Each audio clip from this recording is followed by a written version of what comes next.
Excel में बार-बार वही काम कर कर के थक चुके हो या फिर किसी मैनुअल टास्क में आपका एफर्ट ज़्यादा लग रहा है और वहाँ पे आपके टाइम और एनर्जी दोनों वेस्ट हो रहे हैं। सोचो सिर्फ एक क्लिक से आप उसी काम को ऑटोमेट कर सकते हो। जी हाँ, ये पॉसिबल है एक्सेल में वीबीए के अंदर जहाँ पे हम लूप की मदद से इन सारे टास्क को काफ़ी ईज़िली ऑटोमेट कर सकते हैं। नमस्कार दोस्तों, मैं हूँ रामजन शर्मा। अगर आप भी एक्सेल में ऐसे ही किसी मैनुअल टास्क के ऊपर अपना टाइम वेस्ट कर रहे हैं और काफ़ी ज़्यादा परेशान हो चुके हैं, तो ये वीडियो सिर्फ आपके लिए। आज की वीडियो में हम बात करने वाले हैं एक्सेल में वीबीए लूप्स के बारे में। आज की इस वीडियो में हम समझेंगे कि लूप्स क्या होते हैं, फॉर नेक्स्ट क्या होता है, डू व्हाइल क्या होते हैं, डू अंटिल क्या होता है, ये सारे काम कैसे करते हैं। तो अगर आप भी अपने किसी रिपीटेटिव और बोरिंग टास्क को ऑटोमेट करना चाहते हो, तो इस वीडियो को एंड तक ज़रूर देखिए। इस वीडियो को एंड तक देखने के बाद आप भी अपने बोरिंग और रिपीटेटिव टास्क को ऑटोमेट कर पाएँगे और अपने टास्क को काफ़ी ज़्यादा एफिशिएंट भी कर पाएँगे। तो चलिए टाइम वेस्ट नहीं करेंगे, चलेंगे सीधा कंप्यूटर स्क्रीन पे।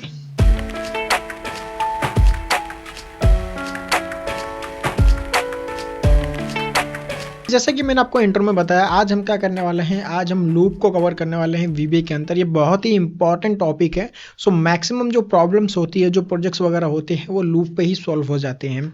तो यहाँ पे लूप क्या है, सबसे पहले चलिए इसको समझते हैं वीबीए के अंदर।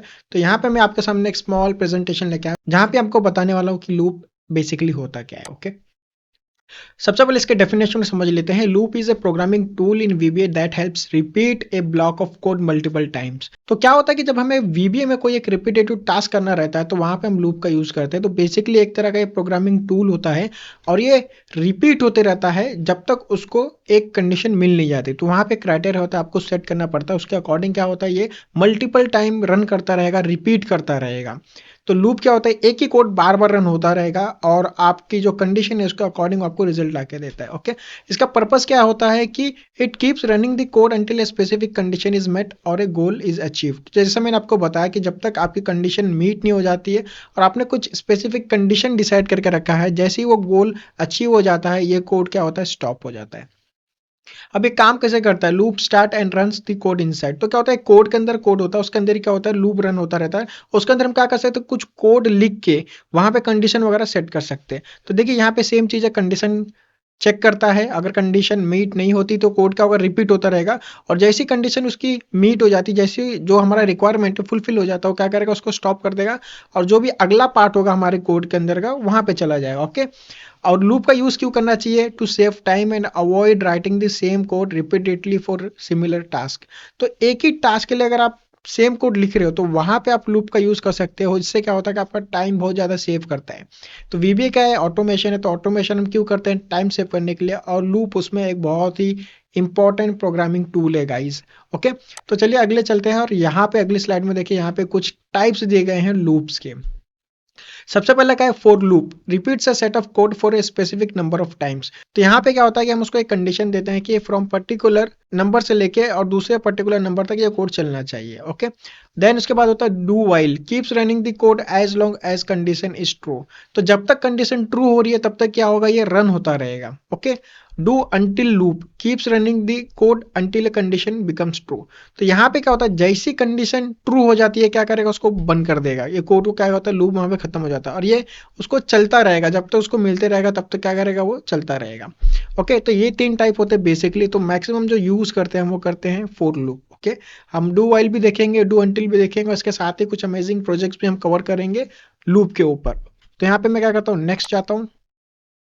अब यहाँ पे देखिए एक सिंपल सा कोड है, इसको थोड़ा सा समझ लेते हैं। ओके, तो यहाँ पे देखिए सेम डेफिनेशन है, क्या है, प्रोग्रामिंग टूल है, तब तक रिपीट होगा जब तक हमारी कंडीशन मीट नहीं हो जाती। अब देखिए इसके लिखे कैसे जाता है कि सेम देखिए, सबसे पहले हम क्या करते हैं, जो भी हमारा मैक्रो का नेम होता है वो असाइन कर देते हैं। जैसे यहाँ पे देखिए फॉर लूप, यहाँ पे मैक्रो नेम असाइन है। देन यहाँ पे क्या करेंगे, हम जो भी हमारा वेरिएबल होगा उसको यहाँ पे डिक्लेयर करते हैं। जैसे यहाँ पे आई एज इंटीजर। अब देखिए यहाँ पे हमारा लूप कोड है, for I is equal to 1 to 10। तो मतलब क्या है, 1 से लेकर 10 तक कोड रन होना चाहिए। स्टेप 1, अब स्टेप 1 क्या है, ये आगे मैं आपको समझाता हूँ। ये क्या होता है, 1 by 1, मतलब कितनी बार वो रन होना चाहिए उसको यहाँ पे हम सेट कर सकते हैं। ओके, देख यहाँ पे लिखा गया है शीट 1 सेल्स आई। आई क्या, यहाँ पे जो पोजीशन है चेंज होती रहेगी। अब यहाँ पे क्या है, आई फिलहाल फॉर एग्जांपल 1 है, तो नेक्स्ट टाइम जब ये रन होगा तो ये 2 हो जाएगा, तो यहाँ पे हो जाएगा 2 हो जाएगा। तो ये सेम जो लाइन है मुझे बार बार लिखना नहीं पड़ेगा, मैंने सिर्फ एक बार लिख दिया है और यहाँ पे क्या होगा, जो वैल्यूज है वहाँ पे चेंज होती रहेगी। ओके, अब यहाँ पे देखिए फिर क्या होता है लास्ट में नेक्स्ट, और जैसे ही नेक्स्ट पे आएगा ये वापस यहाँ पे जाएगा, तो ये 1 की जगह 2 होगा, 3 होगा, 4 होगा, 5 होगा, और इस तरह जब तक ये 10 नहीं हो जाएगा तब तक क्या होगा, ये कोड चलता रहेगा, और लास्ट में क्या होता है हमारा कोड हम बंद कर सकते हैं। ओके, अभी नेक्स्ट चलते हैं। यहाँ पे देखिए, यहाँ पे कुछ इंपॉर्टेंट चीजें इस कोड के बारे में जो आपको जानना बहुत ही जरूरी है। यहाँ पे i इज इक्वल टू 1 हमने क्या लिखा, ये है इनिशियलाइजेशन, मतलब कहाँ से स्टार्ट करना है, तो हमें कहाँ से स्टार्ट करना है, 1 से स्टार्ट करना है। ओके, 2 10 कंडीशन क्या है, कब तक करना है, जब तक 10 तक ना पहुंच जाए तब तक क्या करना है, रन करना। अब इंक्रीमेंट क्या होता है, स्टेप 1, इसको हम चेंज भी कर सकते हैं। अब स्टेप 1 ने मतलब क्या करेगा, ये एक एक करके रन करेगा। ये आई क्या होगा, जैसे ही नेक्स्ट पे आएगा आई क्या हो जाएगा, 2 हो जाएगा, 3 हो जाएगा, 4 हो जाएगा, 5 हो जाएगा। लेकिन स्टेप में 2 कर दूंगा तो क्या होगा, इसका जो इंक्रीमेंट है वो 2 से होगा। जैसे यहाँ पे क्या 1 है, जैसे ही नेक्स्ट आएगा 2 ऐड करेगा मतलब 3, जैसे ही वापस नेक्स्ट आएगा 3 के बाद 5, देन 7, देन 9, उसके बाद क्या करेगा, कोड को ये स्टॉप करेगा। यहाँ पे इंक्रीमेंट भी होता है और डिक्रीमेंट भी होता है। डिक्रीमेंट क्या होता है, जब हम उल्टा कोड को रन करते हैं। तो मैंने यहाँ पे क्या किया, हमारा इनिशियलाइजेशन क्या है 1 है। फॉर एग्जाम्पल अगर मैं इसको स्विच कर देता हूँ दोनों को, यहाँ पे 10 कर दूँ, यहाँ पे 1 कर दूँ, तो हमें क्या करना पड़ेगा, डिक्रीमेंट करना पड़ेगा। तो 10 से हम क्या करेंगे, 10, 9, 8, 7, इस तरीके से हम क्या करेंगे, उल्टा आएंगे। तो वहां पे हम क्या करते हैं, डिक्रीमेंट यूज करते हैं। उसके लिए हम क्या करेंगे, सिंपल माइनस साइन यूज करते हैं, दैट्स इट। और इसके अलावा हमें कुछ नहीं करना हो। तो ये था एक थ्योरेटिकल पार्ट लूप के ऊपर जो अभी हमने देखा। अभी क्या करते हैं, इसका हम प्रैक्टिकल करके देखते हैं। ओके, तो इसके लिए मैं क्या कर रहा हूँ, मेरे एक्सेल के अंदर आ जा रहा हूँ। सो गाइज मैं क्या कर रहा हूँ, यहाँ पे विंडोज आर प्रेस कर रहा हूँ और यहाँ पे एक ब्लैंक एक्सेल फाइल ओपन कर रहा हूँ लूप को समझने के लिए। ठीक है, तो यहाँ पे मेरी एक ब्लैंक एक्सेल फाइल ओपन हो चुकी है, आप देख सकते हैं। यहाँ पे सिंपली ब्लैंक पे क्लिक करना है और इसे मैं थोड़ा जूम आउट कर देता हूँ। ओके, ताकि समझने में काफ़ी आसानी हो। और वीबीए को एक्सेस करने के लिए हम क्या करते हैं, अल्ट F11, तो अल्ट F11 प्रेस कर देना है। और यहाँ पे हम क्या करेंगे, सिर्फ एक मॉड्यूल इंसर्ट करना है। तो मॉड्यूल कैसे इंसर्ट करते हैं, हम इंसर्ट्स में जाएंगे, मॉड्यूल, इस तरीके से हम क्या करते हैं, मॉड्यूल को इंसर्ट करते हैं। ओके, अब लूप कैसे यूज करना है, सबसे पहले उसको समझने से पहले क्या करते हैं, हमारा जो मैक्रो का नेम है उसको असाइन कर देते हैं। तो जैसे मैं क्या करता हूँ, यहाँ पे लिख देते हैं लूप 1। ओके, तो ये क्या है, लूप का हमारा पहला चैप्टर है।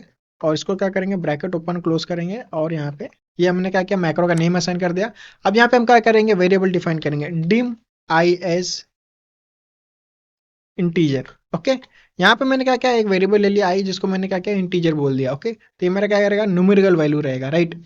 अब फॉर लूप कैसा यूज करेंगे उसको देखते हैं। फॉर एग्जांपल मान लीजिए मुझे यहाँ पे ये मेरा रो 1 है। ओके, रो 1 से लेके रो 10 तक मुझे एक नंबर असाइन करना है। जैसे यहाँ पे मैं क्या चाहता हूँ, इस तरीके से 1 2 3 4, और मैं क्या चाहता हूँ, ये पूरा 10 तक क्या हो, यहाँ पे ऐड हो जाए। अब इसे मैं वीबी में एक एक करके करूंगा तो मुझे क्या करना पड़ेगा, आपको भी मालूम है क्या करना पड़ेगा, शीट 1 डॉट रेंज, और इस तरीके से मुझे लिखना पड़ेगा A1, और उसकी वैल्यू को मुझे क्या करना पड़ेगा, यहाँ पे 1 करना पड़ेगा। और उसी तरीके से फिर 2 के लिए क्या करना पड़ेगा, यहाँ पे मुझे 2 करना पड़ेगा, और यहाँ पे क्या करना पड़ेगा, मुझे 2 करना पड़ेगा। ओके, और अब मैं इसे रन करूंगा तो क्या होगा, ओके सॉरी, यहाँ पे मैंने क्या किया, शीट 1 लिखा ही नहीं है, तो यहाँ पे मुझे 1 लिखना पड़ेगा, शीट 1। ओके, और अब इसे मैं F5 करूंगा तो देखिए क्या होगा, यहाँ पे मेरा कोड रन हुआ और यहाँ पे वैल्यू असाइन हो गई रो 1 और 2 पे। लेकिन यही टास्क अगर मुझे बहुत सारे सेल्स पे करने, बहुत सारे रोज पे करने, तो क्या होगा, तो मेरा तो टाइम कंज्यूम हो जाएगा ना। फिर मैं वीबे कर क्यों रहा हूँ, टाइम सेव करने के लिए। तो यहाँ पे हम क्या करेंगे, लूप का यूज करेंगे। तो मैं क्या कर रहा हूँ, इन्हें कमेंट कर दे रहा हूँ। ओके, इस तरीके से मैंने सभी को कमेंट कर दिया। अब लूप कैसे लिखना है चलिए देखते हैं। 4 i is equal to, start कहां से करना है, इनिशियलाइजेशन। याद है मैंने आपको 3 बताए थे, जब हम लूप का फॉर्मूला यूज करेंगे तो वहां पे 3 हमारे लिए बहुत इंपॉर्टेंट चीज होती है। पहला इनिशियलाइजेशन, दूसरा कंडीशन, तीसरा इंक्रीमेंट या डिक्रीमेंट। ओके, स्टार्ट कहां से करना है, रो 1 से करना है, तो मैंने क्या करूंगा, इसे रो 1। 2 कंडीशन क्या है, कब तक करना है, 10वीं रो तक करना है। अब यहाँ पे देखिए दो चीज, अगर मैं यहाँ पे स्टेप 1 लिखता हूं तो भी चलेगा, और अगर मैं नहीं लिखूंगा तो भी ये क्या करेगा, बाय डिफॉल्ट स्टेप 1 ही ले लेता है। ओके, तो अगर आपको इंक्रीमेंट 1 ही रखना है तो लिखने की जरूरत नहीं है, आप इसे इग्नोर भी करके आगे जा सकते हो। बट अगर आपके इंक्रीमेंट में जैसे कुछ चेंजेस है, जैसे बाय 2 करना है या 3 करना है, स्टेप 2 3 4 करना है, तो वहां पे आपको उसको मेंशन करना पड़ेगा। तो बेस्ट प्रैक्टिस है कि आप फिलहाल यहाँ पे यूज करिए स्टेप 1। इससे क्या होगा कि आप जब भी फ्यूचर में कोई कोड लिख रहे हो जहां पे आपको इंक्रीमेंट बढ़ाना है या डिक्रीमेंट में कुछ माइनस कम ज्यादा करना है, तो वहां पे आपके लिए काफी एक यूजफुल रहता है, क्योंकि आपको पहले से उसकी हैबिट है। ओके, अब यहाँ पे क्या है, नेक्स्ट। अब यहाँ पे आप नेक्स्ट भी लिख के छोड़ सकते हो या फिर सिर्फ आई भी कर सकते हो। ओके, तो आई इसलिए लिखिए क्योंकि जो हमने वेरिएबल डिफाइन किया, हमने जो इनिशियलाइजेशन किया उसको ही हम क्या करेंगे, नेक्स्ट आई। तो जब मेरा कोड यहाँ पे वापस आएगा नेक्स्ट पे, तो ये क्या होगा, वापस यहाँ पे जाएगा। तो कभी कभी क्या करते हैं हम, नेस्टेड लूप यूज करते हैं, मतलब इसके अंदर मैं एक और लूप लिख सकता हूँ। तो वहां पे कोड को बताने के लिए कि कौन सा नेक्स्ट करना है, ये बेटर है कि आप वहां पे लिख दे। अगर सिंगल है तो आप इसे इग्नोर कर सकते हो। ओके, अब देखिए यहाँ पे मैंने लूप लिख दिया। अब यहाँ पे देखिए दो तरीके से मैं क्या कर सकता हूँ, यहाँ पे वैल्यू प्रिंट करा सकता हूँ। ओके, जैसे पहला मैं दोनों बता देता आपको, शीट वन डॉट रेंज। अब यहाँ पे देखिए, यहाँ पे मेरा क्या होता है, A 1 2 3, तो ए कॉमन है सब में, राइट, क्योंकि कॉलम मेरा ए ही है। लेकिन मेरे रोज के वैल्यूज चेंज हो रहे, तो मुझे क्या करना पड़ेगा, डबल इन्वर्टेड कॉमा में ए को लिखना पड़ेगा। उसके बाद यहाँ पे एम्परसेंड के बाद यहाँ पे आई लिखना पड़ेगा। आई क्योंकि जब ये वैल्यू चेंज होगी तो क्या होगा, ये A 1 होगा, A 2 होगा, A 3 होगा, A 4 होगा। और यहाँ पे मैं क्या करूंगा, ब्रैकेट क्लोज करूंगा और value is equal to, value क्या करना है मुझे, 1 2 3 4 5 करना है ना। तो मेरा लूप भी तो वही हो रहा है। लूप का मैंने क्या किया है, आई से लेकर 1 से लेकर 10 तक। तो हर बार जब वो रन होगा तो क्या होगा, उसकी वैल्यू भी 1 2 3 4 होगी। तो यहाँ पे मैं क्या कर रहा हूँ, आई सिंपली इस तरीके से लिख दे रहा हूँ। अब मैं इसे रन करूंगा फॉर एग्जाम्पल। ओके, मैं क्या कर रहा हूँ, यहाँ पे ना आपको लोकल्स विंडो ले लेता हूँ। ओके ओके, यहाँ पे देखिए नीचे लोकल विंडो आ चुका है मेरे पास। अब यहाँ पे मैं इसे रन करता हूँ, F8। Okay, step by step run करते हैं। F8 आ गया। देखिए आई की वैल्यू अभी क्या है, 0 है। नीचे इंटीजर आ गया। अब देखिए आई की वैल्यू ना चेंज होती रहेगी, क्योंकि लूप में क्या हो रहा है, वो चेंज होगा। ओके, आई की वैल्यू क्या आसान हो गई, आई। अब यहाँ पे देखिए ए है, यहाँ पे क्या है, 1 है, तो ये क्या हो गया, A 1 हो गया। और यहाँ पे क्या है, 1 है, तो अभी A 1 पे फिर मैं क्या करता हूँ, इसको डिलीट कर देता हूँ पहला। और यहाँ पे देखिए अब जैसे इसे मैं रन करूंगा तो देखिए यहाँ पे 1 असाइन हो गया। अब ये नेक्स्ट पे गया, नेक्स्ट आया, देखिए अभी भी क्या है, 1 है। अब जैसे नेक्स्ट पे गया तो देखिए आई की वैल्यू चेंज हो गई। यहाँ पे क्या हो रहा है, 2 हो रहा है। नीचे देखते रहिए, यहाँ पे देखिए जो आई की वैल्यू है वो चेंज हो रही है धीरे धीरे, दिख रहा है, 2 हो गया। अब उसी तरीके से मैं इसे जितनी बार रन करूंगा, और वो कब तक रन होगा, जब तक वो 10 पे पहुंच ना जाए। दिख रहा है, जब तक वो 10 पे पहुंच ना जाए, क्योंकि ये कंडीशन है मेरी, 10 बार रन हो रहा है। जैसे ही 10 पे पहुंचा, यहाँ पे देखिए सब इंप्लीमेंट हो गया। इसे मैं डिलीट करता हूँ और इस कोड को सिंपली F5 करके रन करूंगा। देखिए यहाँ पे F5 से रन करूंगा, 1 सेकंड नहीं लगा दोस्तों, ये पूरा का पूरा देखिए कोड रन होगा। पूरे लूप ने क्या कर दिया, सभी पे वैल्यू असाइन कर दी। और ये मैं ओल्ड मेथड अप्लाई करता तो मुझे क्या करना पड़ता है, एक एक करके सभी जगह लिखने पड़ते हैं। ओके, तो यहाँ पे देखिए इसे मैं कमेंट कर रहा हूँ। कमेंट क्यों कर रहा हूँ मैं आपको बता रहा हूँ, क्योंकि क्या होता है ना, कभी हम जब लूप यूज करते हैं तो वहां पे मैं आपको सजेस्ट करूंगा ना कि रेंज की जगह सेल्स का कोड यूज करिए। ओके, सेल्स का कोड कैसा होता है, शीट 1 डॉट सेल्स।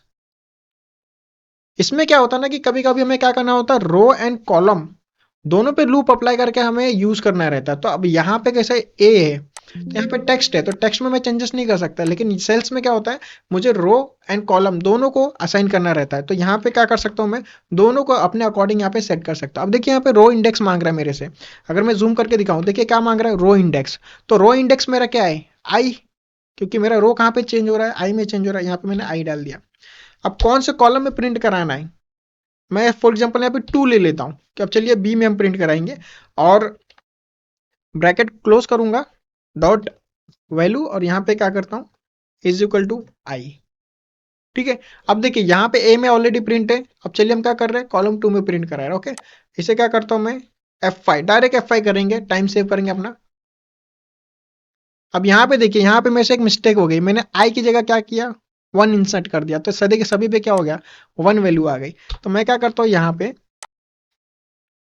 इसे क्या करता हूँ, आई करता हूँ। अब हम क्या करेंगे, इसे वापस रन करेंगे और F5।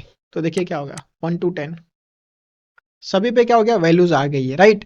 अब यहाँ पर चलिए इसमें एक और ट्रिक ऐड करते हैं। अब मान लीजिए जो मैंने 1 2 3 ऐड किए हैं, इसमें मुझे क्या करना है, यहाँ पे उसका टोटल निकालना है। मुझे क्या करना है, टोटल निकालना है। तो अब यहाँ पे टोटल कैसे निकालेंगे, अगर यहाँ पे डायरेक्ट निकालना रहेगा तो आप क्या बोलोगे, सम फॉर्मूला लिख लो। लेकिन मुझे फॉर्मूले से नहीं करना, मुझे क्या करना है, यहाँ पे करना है। तो यहाँ पे भी क्या मैं सम फॉर्मूला यूज करूंगा, जी नहीं। क्योंकि देखिए यहाँ पे एक लॉजिक समझिए, जो आई है ना उसकी वैल्यू चेंज हो रही है। तो अगर मैं आई को ही प्लस करता चलूँ तो वहां पे क्या होगा, उसका लास्ट में मुझे टोटल मिल जाएगा। तो उसको निकालेंगे कैसे, चलिए उसको सबसे पहले क्या करना पड़ेगा, हमें वेरिएबल डिफाइन करना पड़ेगा, डिम टोटल एज इंटीजर, क्योंकि ज़्यादा बड़ी वैल्यू में खेल नहीं रहे हैं तो हम क्या करें, इंटीजर यूज़ कर रहे हैं। अगर बड़ी वैल्यू में खेलेंगे तो वहाँ पे क्या करेंगे, डबल सिंगल ये सब यूज़ करेंगे। अब इसी के आगे मैं कोड लिखूंगा, टोटल इज इक्वल टू, अब जब आप किसी भी वेरिएबल को लिख देते हो और उसकी वैल्यू डिफाइन नहीं करते तो बाय डिफॉल्ट उसकी वैल्यू क्या रहेगी, जीरो। ओके, अगर मैं यहाँ पे जीरो प्लस वन करूंगा तो क्या होगा, वन हो जाएगा, राइट। अब आई की वैल्यू मेरी क्या हो रही, चेंज हो रही, तो मैं यहाँ पे क्या कर रहा हूँ, आई कर रहा हूँ। अब जीरो की वैल्यू कहाँ पे मेरी, टोटल पे, टोटल। देखिए यहाँ पे क्या हो रहा है, टोटल क्या हो रहा है मेरा, इसमें क्या होने वाला है, चलिए सबसे पहले आपको वो समझाता हूँ। तो सबसे पहले क्या करता है, स्टेप बाय स्टेप करके इसको रन करते हैं। यहाँ पे आ गया। अब देखिए आई की वैल्यू क्या है, वन है मेरी, और यहाँ पे देखिए टोटल वैल्यू क्या है, जीरो है। नीचे अगर जूम करके देखेंगे आप यहाँ पे नीचे, यहाँ पे देखिए टोटल की वैल्यू क्या दिख रही है आपको, जीरो। तो जब अभी कोड मेरा कहाँ पे चल रहा है, अभी कोड मेरा है यहाँ पे। अब जैसे मैं इसे रन करूंगा तो आप देखेंगे टोटल की वैल्यू क्या हो जाएगी, वन हो जाएगी, वन हो गई।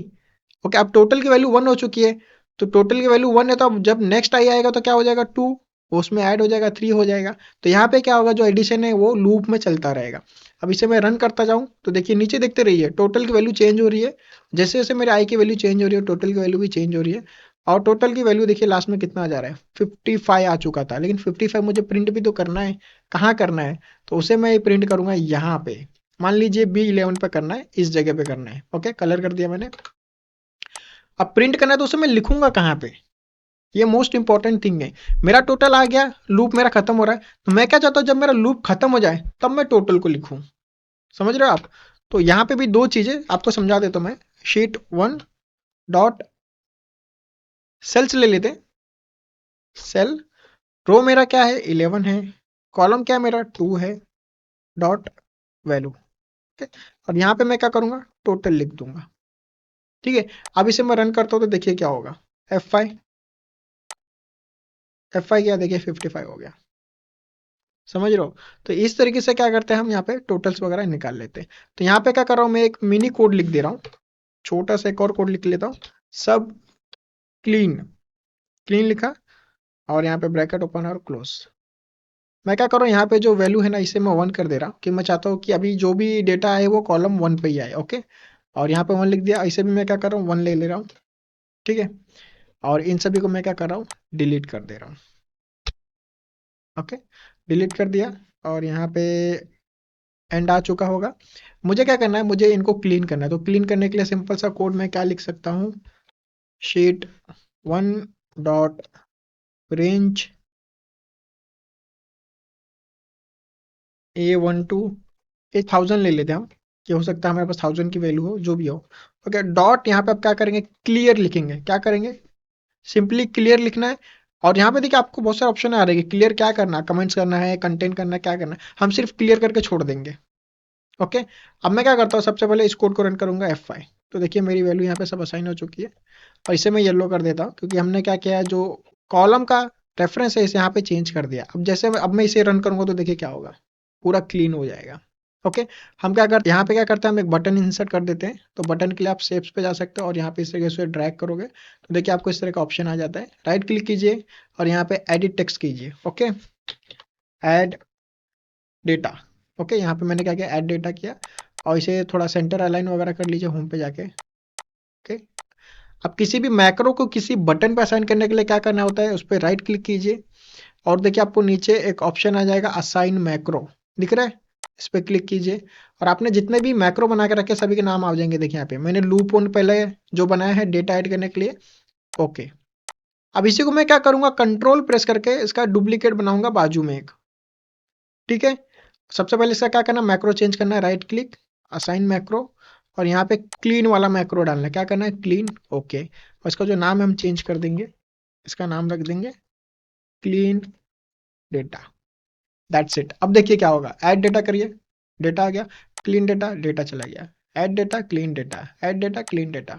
तो देख रहे हैं कितना सिंपल है, सिर्फ एक क्लिक कर रहा हूँ, डेटा आ रहा है, जा रहा है। और ये कैसे हो रहा है, लूप से हो रहा है। तो हमने क्या किया, यहाँ पे फोर लूप को काफी डिटेल में समझा दोस्तों। तो दोस्तों ये था आज का टॉपिक, जहाँ पे हमने लूप को समझा कि लूप क्या होता है, इसका यूज कैसे करते हैं। साथ ही लूप के ऊपर एक छोटा सा कोड लिख के भी समझा कि कैसे हम लूप का यूज करके कोड को ऐड कर सकते हैं। तो यहाँ पे हमने बहुत सारी चीजें देखी कि लूप में हम क्या क्या करके कोड ऐड कर सकते हैं। ओके, तो इस तरीके से आप भी जाइए, इसकी प्रैक्टिस कीजिए। मैं आपको प्रैक्टिस फाइल डिस्क्रिप्शन में दे दूंगा। ओके, या फिर आप क्या कर सकते हो, ब्लैंक एक्सेल लेके वहाँ पे आप इस वीडियो के अंदर ही इस कोड को रेफर करके यहाँ पे इसे चेक कर सकते हो। और साथ ही यहाँ पे बटन बनाना भी सीखिए, कैसे आप शेप्स को ऐड करके उस पे मैक्रो असाइन करोगे। ओके।